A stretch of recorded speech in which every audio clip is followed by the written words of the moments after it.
To DIY or not to DIY? That is the question. Okay, I know you're rolling your eyes thinking, "Oh, another DIY podcast.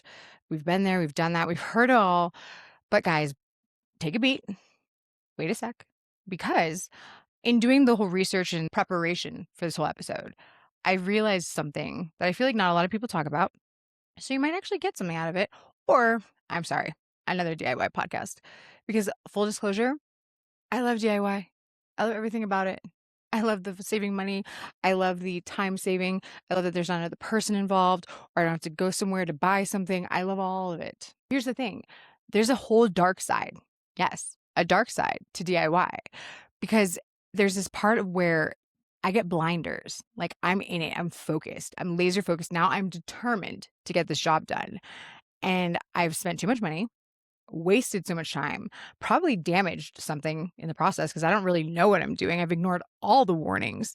And here I am DIYing when maybe I shouldn't have, and I should have paid the person or spent the money on the thing. But hey, you live and you learn, right? And then I realized as I was thinking about this episode and planning everything and looking at the good and the bad of DIY and when to and when not to, there's this whole other side of DIY that nobody really talks about. It's not like maybe they do and I'm just oblivious, but I hadn't even thought about it. Because you think of DIY and you think like hardware stores, renovations, YouTube tutorials, I don't know, learning a skill, crafting, whatever it is that you do. That's a part of it, of course. But then to me, there's this whole underlying motive. I realized that there's like a whole reason to why I do DIY and why I get such satisfaction out of it, why it gives me that high. DIY gives me such a high, rhyming, because of this underlying motivation. And that's really what this episode's about. That's like where it finds its roots, if you will. But look, I'm going to be completely honest. This is all new to me because to be real, which I'm always going to try to be real, I'm going to be my truest self and give it to you straight. I grew up privileged. I grew up in Miami, Florida, in a really nice city, went to a private school, had a nice car. My dad was in the NBA. I had this nice lifestyle as a kid, and it didn't really call for DIY. I didn't really have handy as a part of my education because there was no need to be handy. And that's neither here nor there, but it just wasn't a part of my life. So I didn't really know much about it. Plus, I don't think the word was coined when I was young. So the DIY network did not exist. I'm old. But it just wasn't a world I grew up in. And then I moved into my first apartment in Fort Lauderdale. But even before that, I realized like I wasn't necessarily not handy or didn't DIY. Like I DIY'd my way out of touchy situations as like a rebellious teen where I didn't want my parents to find out. So I figured out a way to get around them. And when I was working, I had a really good work ethic and I figured things out to make myself stand out. Or in a situation I didn't know what to do, I figured out a solution without asking anyone. That's kind of DIY, but not in the sense of what we all think, right? But then when I moved into my first apartment in Fort Lauderdale, I was fully introduced into DIY. I moved in by myself. I drove back and forth from Miami to Fort Lauderdale millions of times, wasted a lot of gas. I didn't have movers. Mind you, I moved out of my house, so I didn't really have much to move. I had to go shopping for all my furniture. I did everything. But where it started really was I was determined and so excited to paint my apartment, like to paint the color of the walls. And I didn't really know what I was doing. I don't even think I had utilities yet. I didn't have a lamp. So I literally went in the dark at night with my best friend on a rare cold night in Miami, like really cold, so that the temperature would mess with the drying time. So we had to keep the windows semi open, semi closed. And we did try to wear masks, I think, but we had no lights, painting in the dark, high off fumes, probably burned a lot of brain cells doing this ourselves. And I was so excited and so proud of myself when I was done. But my God, the lines, I had paint like in the middle of the ceiling. I don't know how it happened, but like that was my first time and I loved it. Then I went to IKEA. Boy, was IKEA an experience.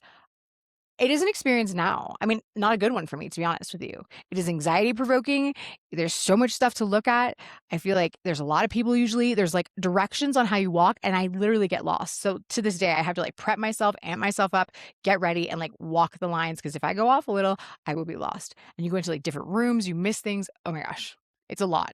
But when you write down your little number of where the things are, you go and you look at these boxes and you're like, how are these boxes? How are these boxes turning into furniture? And I was so excited to find out. I went into my apartment. It was like 10:30 at night, opened the boxes, looked at all the pieces, the instructions, which are not instructions, by the way. They are pictures. It is a picture book. This is my first exposure to how instructions, like nowadays, I think most instructions are like this. Back in the day when I was young, when I was like 21. Previous to that, it was written out. It told you what to do. Now you just look at it. So you see the man doing the action, you count your things, whatever. And I was excited. I was so happy. I was banging in those little dowels. Some fit, some didn't. My neighbors were so pissed at me. They're banging on the wall. The management called me and was like, excuse me, there's a noise complaint. And I was like, I'm building my furniture. Let me be. I was so excited. And from that moment, I was just an addict. I loved it. I wanted to DIY everything. I decorated my apartment, everything. Like for Halloween, I did all these decorations for everything I DIY'd. Not everything, but I was like into it. I really wanted to do it anytime I could. And like that was great. It was wonderful. It was not normal for me to be like that, but I was like that. It was like a deep-seated, I don't know, part of me that I didn't know existed. And then as I grew up and time went on, I met my husband. My husband was also handy. He has like master carpenters in his family, and they had renovations to their whole lower level by themselves. And it was like amazing. Mind you, his was because he could not afford the person to do it for him. So he had to DIY it. And either way, we met, and with our powers combined, DIY anywhere we could. And we were successful. I mean, he made me legitimate. I was just a novice and he was an expert. And together we just became this powerhouse, kind of. Yeah, I would say so. It was awesome. Even when we got married, I didn't have a wedding planner. I had a wedding coordinator because I wanted to be very hands-on in all of the logistics and all the operations and the decor, all of the choices I wanted my hands in for this wedding. I wanted it to be very specific. I had an image and all of that. And like with a planner, sometimes they take your vision and they make it come to life. And I wanted to make it come to life myself. Mind you, I had like a florist and a decor person, but I was there every meeting telling them how to do trees and shit. And it was amazing. I loved that. It made it personal. And then for our invitations, instead of paying a shit ton of money for really beautiful, but I mean, anyone could do them, invitations, I decided to do it all myself. Like pick the paper, went to the printer, put all the fonts, did every single thing, layouts and all that. I assembled every single invitation, all of the components, multiple components in my dining room in my apartment. And to this day, people think it was one of the most beautiful invitations they've seen and very unique and eco-friendly. And so like, I was proud of that. That was part of who I was. And then we moved into our first house in the mountains. People were so confused by that still because I moved to Denver, number one, thinking, why is she moving to Denver? I mean, Denver's a great city, but me, Miami girl, living a certain type of lifestyle where the beach and all of that is there, a little bit more flashy in Miami, a little more, I don't know. I actually don't know, like Western cowboy, I guess, in Denver. Now moving further in the mountains, like, what am I doing there? And people were confused. My godfather, who is one of the people who knows me the best, right? He knows me probably better than most people, was like, when you moved to Colorado, I was like, this is an interesting choice, but okay. And then you moved into the mountains, and I was like, what the hell is she doing? This is not her. I would never have painted you in this picture ever. And then I saw you on Instagram actually doing these things like chopping wood and whatever. And I can't believe it. And honestly, part of me can't either. But I do. This is who I am now. This is me. And maybe it was always inside of me. I just didn't know it because I didn't have the opportunity. Because while I do love the nicer things, I love parts, I don't love Miami. It's nothing personal. It's just not for me. But Miami is not me. It's never felt like home. But I do love some of the life things that I'd had, the luxuries, the perks that I had in living in a city like that with the younger life I had growing up. But I also love to get my hands dirty. I love to be that person. So like moving to the mountains felt good. It felt right. I loved that. Plus I love to be remote. It was just a great experience because soon after we moved into our first house, COVID hits. I mean, people were like, did you know something? Because you moved remote and like have this whole outdoor thing and we're all stuck in our houses. And I was like, nope, just a happy coincidence. Not that COVID was happy, but happy coincidence for us to move away. So when we moved into the house, it was like full force because we had so many things we wanted to do. All the renovations, all the DIY were at our fingertips. And what else are we going to do? I mean, people were going nuts just sitting in their living room. I feel like we were being productive and we had all the time in the world and we could learn all the things. We could go get whatever we needed and like the few stores that we needed to get them. And it was just a great opportunity. I mean, we were chopping firewood. We were knocking down shelves. We were painting our whole entire house, putting in new light fixtures, putting in new like hardware and faucets and shit. Like all this stuff. I mean, I was painting a fireplace, which I guess is pretty technical. It's like stone. I had to do a very different, it was a long process, but it was worth it. It was amazing. And my biggest accomplishment is we actually constructed a chicken coop and a whole run for multiple chickens and ducks and had habitats and all the things, all of the enrichments that they needed. I learned all about it and I put it together myself with my husband. It was amazing. We had a flock and it was awesome. And like we did it ourselves. And yes, it was amazing. I mean, I never could have imagined myself doing that. And yet it felt so real. It felt so right. I mean, I had my Carhartt overalls, I had my work boots, steel toe boots. Then I mean, we put this run in together and it was so much work. I mean, if you saw my body afterwards, I was bruised and battered and looked like I had been in a terrible accident. The bruises made no sense. I was like a leopard on my legs and I had cuts all over my hands and arms. It was just crazy, but I did it and I felt so accomplished. I had to like figure out how to dig like these like 3 foot like going down straight with the chicken wire so that the foxes didn't go under. I put all these security things in. I had an automatic door for the chickens to go out in the morning. I mean, we really constructed this whole very secure, awesome run. And it was amazing. But I feel like at that time, when we were in our prime of DIY, is also when we've realized the dark side of it, the truth of where it gets bad, where things can turn for the worse, where that addiction to DIY, that high on DIY, is really a bad high. And I was in too deep because there were certain things that like I probably should have hired someone. But when do you know? It's like there's so many pros and cons. And I feel you don't really realize it until you're in it. I mean, there's certain things I'm sure, like if it came to like gas or anything that could explode, I don't think I'd touch it. But like I'm not gonna turn away from an axe chopping my firewood. My husband did the first one, literally bloody knuckles everywhere. It didn't deter me. I was in it. I did it, and I'm actually really good at it. Pat on the back. We did the chicken coop. We did all this stuff. But what we didn't know is that bears are not deterred by anything, no matter what security protocols you put in, when they're getting ready to go for hibernation. And we learned that the hard way. The only thing that would deter them was like some really high powered electrical fence. Mind you, we put this coop in because there were so many around. It's not like other people didn't have animals, but I guess we were not privy to that knowledge, being from Miami and New Jersey, that the bears were going to go hardcore and go past all of our things. Should have known when you hear that they pull open car doors that are locked for cherry chapstick. But still, we learned the hard way. RIP flock. And maybe I should have had someone come do that. Or better yet, when we wanted to do the excavation, we wanted to do like the excavating for the plot where the coop was going to be. I was like, we can get a machine, can't we? No, you can't. No. Not a good idea because there's so many like technical things like the land could fall in and the weather and flooding and all this stuff that you have to take into consideration. I didn't take that into consideration. So thank God I didn't do it. And they're like, oh, you need a retaining wall. I can do a retaining wall. No, I cannot do a retaining wall.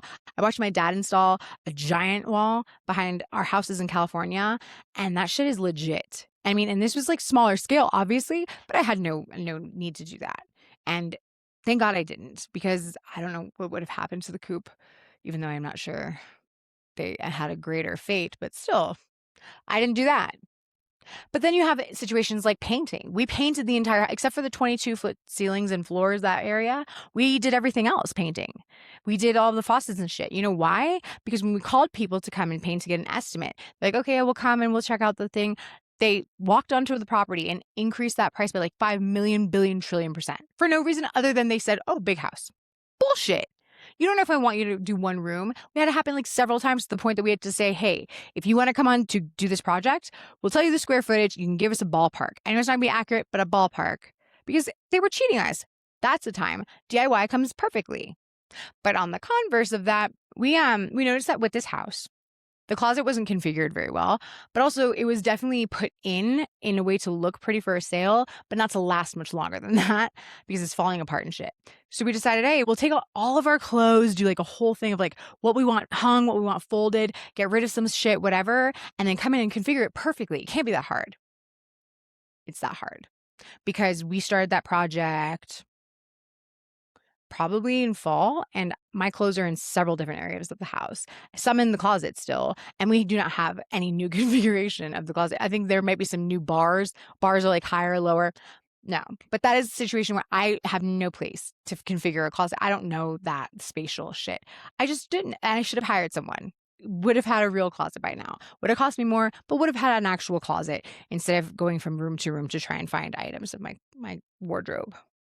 And it's not always about like hiring someone to spend that money, right? Sometimes it's like buying something that you're like, this is too easy. This is too simple of a concept. I must be able to do it myself, right?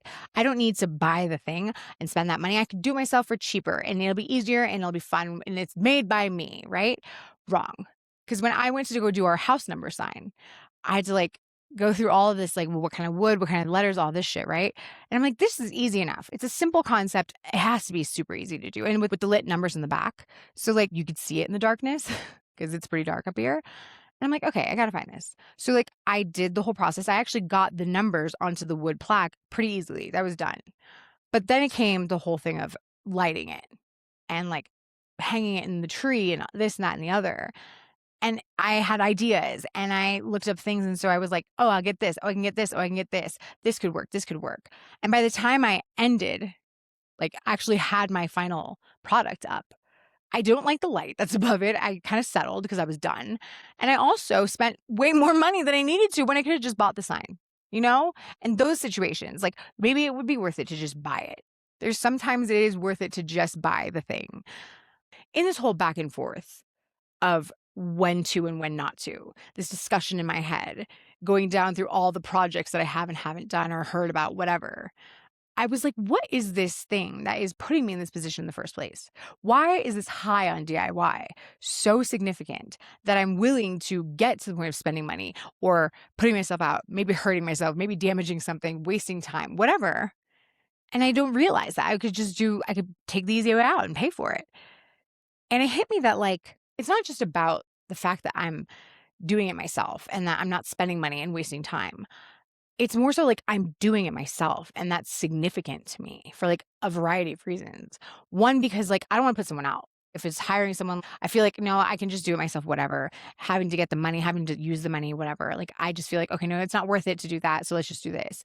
But I realized this whole motivation, this underlying drive that I had to do DIY, why I had this high on DIY, was because I really just wanted to prove to people that I could and feel that satisfaction myself knowing I could and get rid of that image of me being this privileged, spoiled girl who had everything handed to her. And no, I could do this shit myself. But on top of that, like on top of the whole doing it myself, there's also this other side where I feel is much more creative and like, I don't know, it comes from my heart.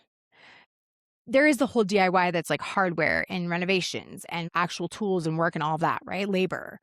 But then there's this creative side of making something. For instance, like I love to do flowers. So for every Thanksgiving or every holiday, any party, I make the flowers. I do the arrangements. Even for Christmas, I put together our wreaths. And I love to make them so beautiful. I add all the components. Like it's not like I buy a wreath. I might buy a wreath, but I'm adding everything. I'm doing all of these floral things and this decor with my hands because I love to create like these beautiful pieces instead of just buy them. Like you can buy them anywhere. And a lot of times, not for nothing, it's kind of because I'm like, no, I don't like that. I want to do it better. I have a better image of what I want in my head. Not that I know better, but like, it's not good enough. It's not pretty enough. It's like basic bitch. But like, really, I love to create that. There's like a whole creative side where when I can do something, when I can build or create something with my hands, I get major satisfaction and I'm putting my time and effort into it. And like, even with Olivia, my daughter, when she was little, there were things that we knew scientifically, psychologically were good for her development, but I'm not going to buy those things. I could do it myself. And I created the cards or did these little things that were stimulating to her to help her grow and in her development, like games, toys, things that she loved. And it was scientifically proven to be good, but I made it. And that was super beneficial for me. I loved that feeling of accomplishing something, of creating something beautiful or creating something good for my kid. There's like a love part of it, a heart part of it too, that I didn't realize. Like with the invitations for my wedding, it wasn't just because I didn't like anything out there, but it was because I had a look that I wanted to, and I wanted it to come from my heart. I wanted it to be from me. I wanted to represent me. And like that's a whole other part of why the DIY is so significant to me. And I think as I started to do these, like do the DIY, like physical renovation stuff, but also the creative side with the flowers and the things for Olivia and whatever, I feel like that's when it clicked for my parents and for people who knew me that, oh, wow, you are this person. Like, you should document this. That's amazing. Like, you did this yourself. Wow. You should put this out there. You should have an Instagram, a YouTube page, whatever. I mean, obviously, there are many of those out there, but the fact that they felt like I should put it out there for people to see really was, like, very confirming to me, and it was a huge validation piece of it, not something I was looking for. I didn't do it for that, but it definitely felt good, and it also made me see that, like, this is not just something I'm doing, right, for that purpose of, like, proving myself. It's also something I'm doing because this is who I am. I've, like, always had this inside me. Maybe I never utilized it. It was, like, a dormant piece of me, but it has always been a part of me. At the end of the day, guys, I feel like when it came down for me, my value was the reason that was driving me so much, why I was getting that high on DIY. So high. I don't know, I love it. But I think that's the thing, guys. The thing is that like people don't really talk about that part of DIY. It's not necessarily about the project that you're doing, the severity, whether it's creating or building or whatever. It's about the thing that you do, that end result. Being able to say like that, I made that, I created that, I did that. And that feeling of accomplishment. And when you take it even to a bigger, broader area, think about like all the things that we do. What is it that makes us do the things we do? Why do we get happiness in one and anger in another? Or like what drives us to do what we do every day? I mean, is it something that's deep like value, which we're not going to touch? Or is it something as simple as like when I was a kid, I liked doing that and it brought me here? I don't know. I mean, there's so many things that go into why we do things the way we do and how we feel about them. It's an interesting thought. Or maybe I'm just that person who likes to go way deeper than necessary into little simple things like DIY. Either way, I'm sharing it with you guys. So, DIY, right? To DIY or not to DIY? I think you know my answer. Let's see how it goes.